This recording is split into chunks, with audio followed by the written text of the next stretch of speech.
We have discussed and understood weeds. We have discussed and understood native varieties. And we have identified a separate medicinal group which can come from either of these. And we have studied a few examples of all three. And we have touched on a little bit of botany to help us identify these better.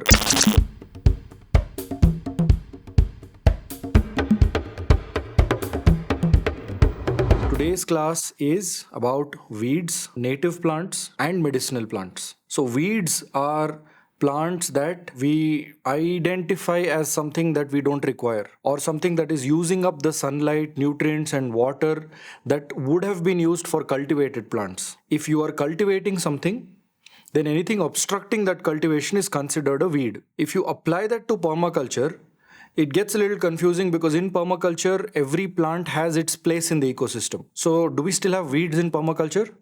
Yes, definitely. We have weeds in permaculture because weeds in permaculture are those plant varieties which are not native to a particular ecosystem. They are invasive weeds. Anytime a particular plant system can disrupt an ecosystem, then we don't need it.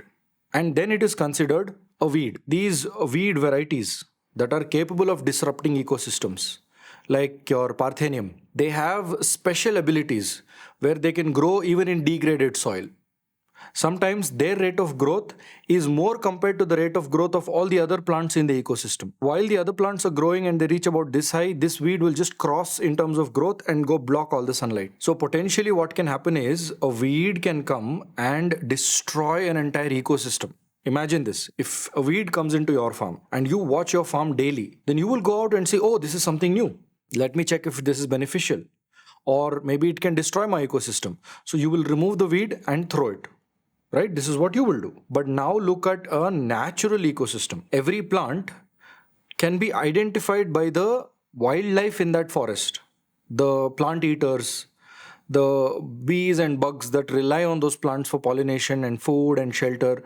Each of the animals in the forest can identify the type of plants that are around them. Here, if an invasive species comes, they don't know if it's edible, they don't know if it is good, they don't know if it is bad, so they will just ignore it. And while they ignore it, slowly the invasive species will spread and spread and spread to such an extent where the wildlife does not know how to deal with it, and finally it ends up destroying the ecosystem.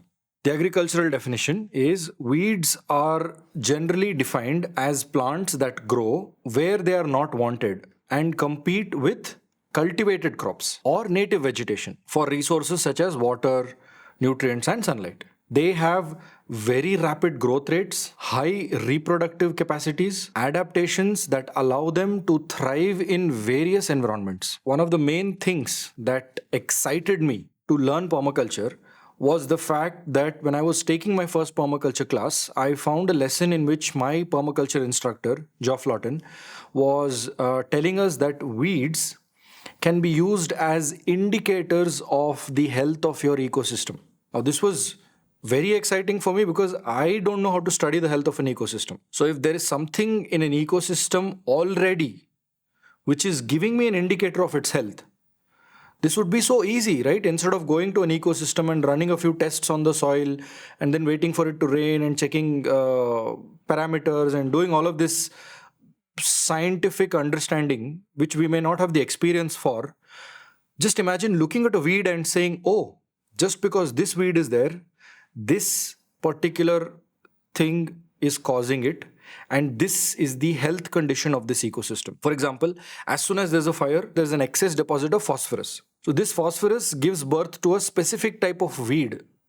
So the minute you see that weed, you can tell, oh, there has been a fire here, which would not have been possible before, because without using weeds, how would you tell? How would you tell that there has been a fire here last year? Unless someone tells you, or unless you have been part of that ecosystem for that duration, or unless you can actually find indicators of a fire somewhere. So the same way, if you just look at these weeds, some weeds will tell you, oh, the soil here is compact. Like for example, if you see castor, the castor oil that we get comes from castor seeds that come from a castor plant. Every time you spot a castor plant, you will spot them on the side of roads, you will spot them on vacant plots, you will spot them everywhere. Why?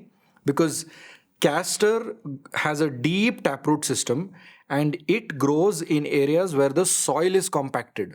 So if the soil is hard and water cannot seep through, none of the other native varieties are good enough to grow here except for varieties like castor. So just by seeing castor, you can say, okay, the soil here is compacted. We may first have to take some steps to decompact the soil before we start designing this area. Identifying weeds is your biggest tool in your toolkit. As soon as you see a weed, what do? You don't want it there, so you will try and pluck it. Now we have understood, right? In some situations, in some scenarios, weeds are not at all desirable. So you have to take certain steps to manage these weeds and to understand how to deal with them. So while you're plucking it, you have to be careful of two things. There are certain weeds that can grow back from the root. You have to dig it up and uproot it. This is the first. The second is when you're plucking a weed, make sure that the weed has still not flowered or fruited. Because if it has already flowered and if the seeds are already there in that plant, while you're uprooting it, you will just deposit the seed in many other places. And by the time you take this and throw and come back, next season 10-20 would have taken its place. Make sure you reach the spot and weed before it seeds. That's the safest way. Because when you have seeds, you want to take those weeds and put it in your compost. Even there it doesn't work because the compost sometimes does not get hot enough to kill the seeds. So when you take that compost carefully and process it and then go apply it to your vegetable garden, you are planting those weeds with your own hands.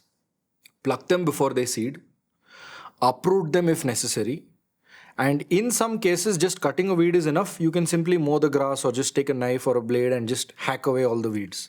So before you try to deal with weeds, you have to learn to identify a weed. What are the weeds that are common in your area? What are the weeds that you are familiar with? First variety, expected, Parthenium. So Parthenium is an invasive species that indicates disturbed or a degraded habitat. Every time there is a disturbed or a degraded habitat or recent human intervention has happened and native varieties have been destroyed. Like what humans usually do is when they find out that there are certain plants or species growing here which they don't like, they think that it will attract pests and bugs and they will just uproot it. So you have created a place where an invasive species can grow. And if there is Parthenium nearby, it will find a way to deposit its seed and you will have Parthenium inside your property. So Parthenium is an indicator of degraded landscape or a landscape that has recently been used by humans. You can learn to identify weeds, native plants and medicinal plants by learning some basic botany. So after I tell you about the weeds, native and medicinal plants, I will go to the botany section. How many types of weeds are there? I cannot possibly tell you all the types. I cannot possibly just take a list and give you of native varieties because every ecosystem, every biome has a different climate, has a different soil type. So it will have a different type of weed. Their properties might be the same. A weed in India might have similar properties compared to a weed somewhere in South America. But they will look very different. They will have similar characteristics, but they will be different species. Being in the same family, but being two different species, two different looks, two different colors, two different types of flowers. But if you understand botany, you will realize that they are the same plant because the way the leaves are structured will be the same. The way the flowers have clustered will be the same. So botany is important for you to identify plant varieties and types. The second most common weed is Lantana. Have you seen these flowers? These are very, very common. These pictures look very beautiful. It's looking like it's come out from some botanical garden. But these particular flowers are actually a weed. And these can grow as high as 6 feet. They will sometimes even resemble small trees. It colonizes disturbed habitats and forest edges. It is an indicator of habitat degeneration and reduced biodiversity. So what is Lantana indicating? That means that particular habitat is falling apart. Something is wrong. And the biodiversity has reduced. That is when you see Lantana. So just removing Lantana doesn't fix the problem. You want to fix the problem, then you find out why the biodiversity in that region is falling and why that ecosystem is at the brink of collapse. Solve that problem. It could just be a big highway that is not allowing the animals to come inside and forage. It could just be human activity. Or it could be something in between that has isolated that part of the land from the forest. So this is getting degenerated. Okay, it could be so many things.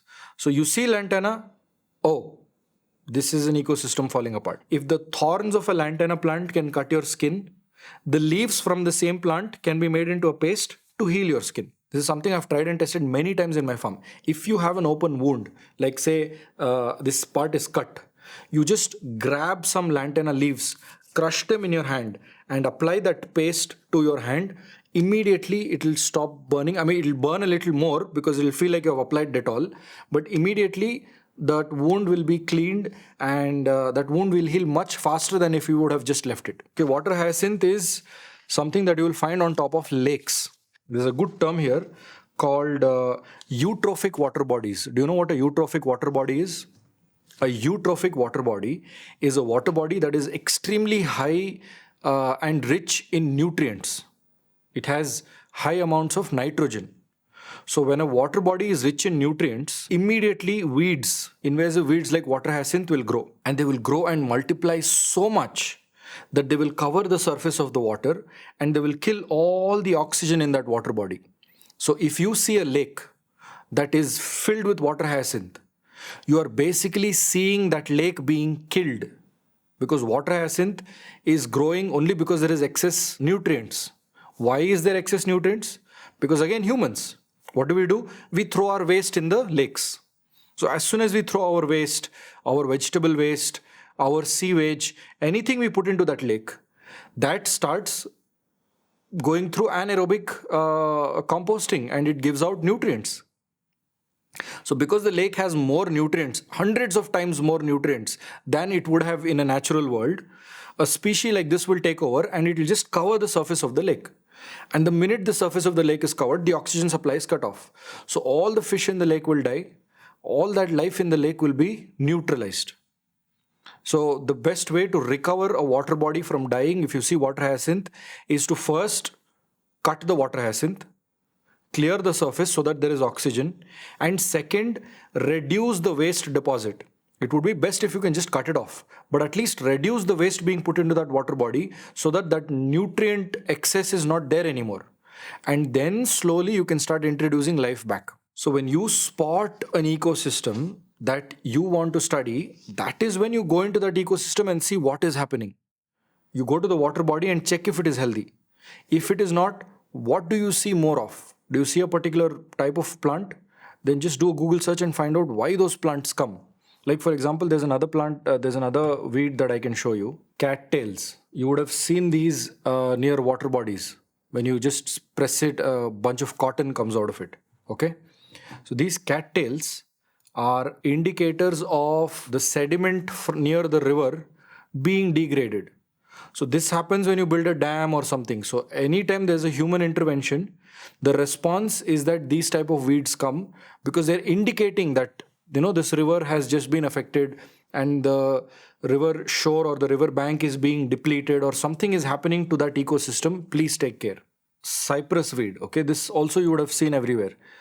It comes out like a palm tree and then there are thin sticks coming out of it. When you see a cypress weed, it means the soil is waterlogged. That means it's sealed. It's not allowing the water to seep.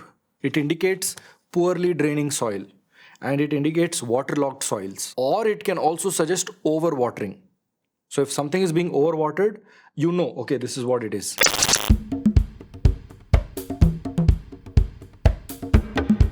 What is a native plant? A native plant is a variety that is local to that particular region. A native plant maintains biodiversity. A native plant also provides food and habitat for all the local wildlife that is there. So if you want to include wildlife into your system, the only thing that takes care of the wildlife is not you. It's the native plants. So you identify the native plants, bring them in, automatically biodiversity will come inside. And make sure to not remove them if they're already there. Definitely not remove them. It also supports predators, pollinators, herbivores, all of that. And usually they are well adapted to a certain type of climatic condition, certain soil type. They're used to a certain type of precipitation. If you get more rain than this, then sometimes they may get affected. If you don't get that much rain, they may get affected because they've been trained in that space for decades. And they usually have a deep taproot system. So whenever there's a deep taproot system in a certain variety, it helps prevent soil erosion. So native plants are doing multiple roles at the same time, which you and I cannot do. So removing native plants from an ecosystem is the most stupid thing that you can do. It's the most foolish thing that you can think of. Because the minute you remove them from your ecosystem, you are degrading it on so many levels. There's nothing for the wildlife to eat. There's nothing to attract biodiversity. There's nothing to prevent soil erosion. And you are doing nothing to take care of any of these things. Only thing you're doing is, okay, now I got my soil free. Let me cultivate it and grow something and make money. How long will you be able to make that money? Maybe a decade or two. But you've created a system where the amount of money that you make is either getting ruined or getting destroyed when you put it back in the system, because it's definitely not repairing the land. And at the end of 10, 20 years, whatever land you have ruined, it takes again that much time to fix it. So you've basically wasted money. If you had cultivated it from an ethical or a moral standpoint, if you had cultivated it including native varieties, then that piece of land would have gotten better with time, and your profits and your revenues would have only increased. Is a medicinal plant really something that is different from a native plant? Actually, medicinal plants are just a derivative. You have weeds, varieties that are not supposed to be part of a system. You have native plants, varieties that are supposed to be part of an ecosystem. And from either of these or from anything else, if that particular plant has a medicinal benefit, then it is a medicinal plant. So a medicinal plant is not different from a native plant. A medicinal plant is a native plant that has medicinal properties. Do you know what ashwagandha looks like? Flowers that look like lanterns. The fruit looks like lanterns. And when that lantern opens, there's like a small red tomato or something inside it. And the root of this plant is ashwagandha. Ashwagandha means, ashwa means a horse. Gandha means the smell. So it basically smells like the sweat of a horse. Obviously, if you look at the leaf once, you will not remember what it looks like. But if you understand the botany of leaves, then you will definitely remember. Tulsi is native, also medicinal. Turmeric is native, also medicinal. Neem is native, but also medicinal. So medicinal plants are either native or weed or whatever. But just because they have medicinal properties, they are called medicinal.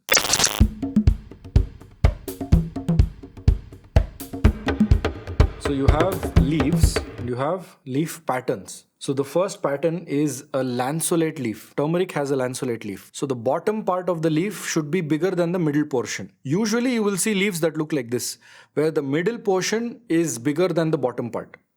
But a lanceolate leaf will have the bottom part bigger than the middle.